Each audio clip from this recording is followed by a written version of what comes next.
আমি তো তখন তাকে ছাড়া হি ইজ মাই ওয়ার্ল্ড।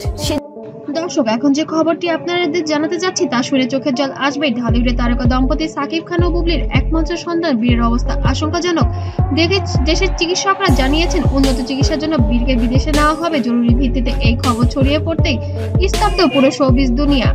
বেশ কিছুদিন ধরে কিডনি সমস্যায় ভুগছিলেন ছোট্ট বীর। কয়েকদিন আগে জরুরি অস্ত্রোপচার হলেও অবস্থা তেমন উন্নতি হয়নি। চিকিৎসকেরা জানান উন্নত চিকিৎসার জন্য এবং উন্নত সুযোগ সুবিধা ও বিশেষায়িত চিকিৎসার জন্য বীরকে দ্রুত বিদেশে নেওয়া জরুরি। বুবলির চোখে তখন শুধুমাত্র একটাই প্রার্থনা, আমার সন্তানটাকে বাঁচাও আল্লাহ। সাকিব খানকে দেখা যায় হাসপাতালের বাইরে সাংবাদিকদের সামনে অশ্রুসিক্ত চোখে বলতে, বীর আমাদের একমাত্র সন্তান, ওর জন্য আমার জীবনও দিতে পারি, সবাই দোয়া করবেন। চোখের পানি আটকাতে না পেরে তিনি দ্রুত কেবিনে ফিরে যান। এই দৃশ্য মুহূর্তেই ভাইরাল হয়ে যায় সোশ্যাল মিডিয়ায়। চিকিৎসকদের পরামর্শে দ্রুত প্রস্তুতি নেওয়া হয়। বীরকে বিদেশ পাঠানোর জন্য ঢাকার একটি বিশেষ এয়ার অ্যাম্বুলেন্স টিমের মাধ্যমে তাকে নেওয়া হচ্ছে সিঙ্গাপুরের একটি হসপিটালে। সকাল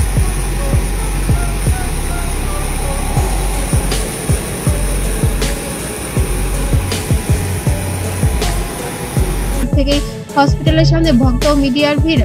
সবার মুখে একটাই কথা, আল্লাহ বীরকে দ্রুত সুস্থ করে দিন। বিকেল 4টার দিকে বীরকে নিয়ে পৌঁছান সাকিব ও বুবলি শাহজালাল আন্তর্জাতিক বিমানবন্দরে।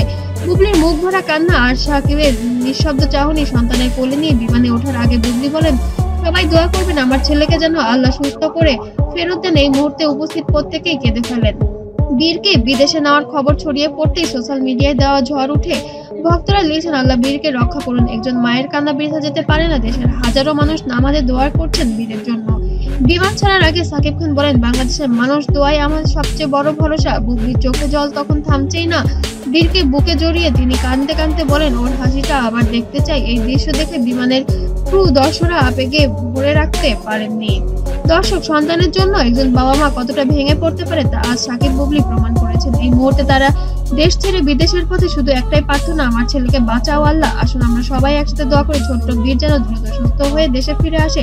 ভিডিওটি লাইক, কমেন্ট ও শেয়ার করে ছড়িয়ে দিন যেন এই দোয়া পৌঁছে যায় তাদের কাছে।